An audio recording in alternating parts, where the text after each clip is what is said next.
سلاو و دنباش می‌داریم پایتخت میدیا اسماعیل هرکیت گلودا از بحث لبابت کم و بابت که گرداب ساخلمیا ولاتیان و اوجی بابت خوارنگه های لقضا آکره اگه کونترین و بناودنگترین خوارنگه هن قضا آکره افروهاتیا سزادان لدیف او زانیاریین تایبت دست پایتخت میدیا کفتیم او لجنه کو سردانا ام بیجین وان خارنگه هات کتو دیفچونا پاقجاوید کتو ساخلمیا وان خارنگه هات کتن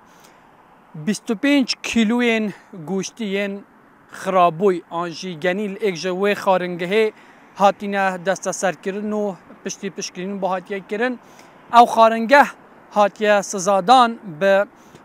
ام بیجین 200,000 و دگل گرتنا 3 روزان لدیف از زانیاریین دست مکفتی و حتی او گوشته کو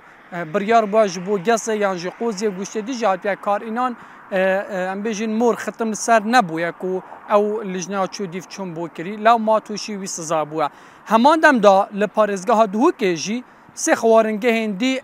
افرو هاتینه گرتن پشتی کو هجماره که ولاتیان زیدتر جه 5 ولاتیان پشتی خارنگه که لیک جه خوارنگه هند پارزگاه دو که خاری زیدتر جه 5 کسان لیک نخوشخانه تویشی هم بیشین جهراوی بونه بون آنکو نخوش کفتن و نوکل نخوشخانه هم هجماره که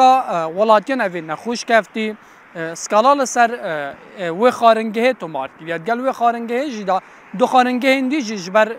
نراگرنا پاقجی و نبونا مرجن ساخلمین خارنگه هان هاتینه سزادان جلای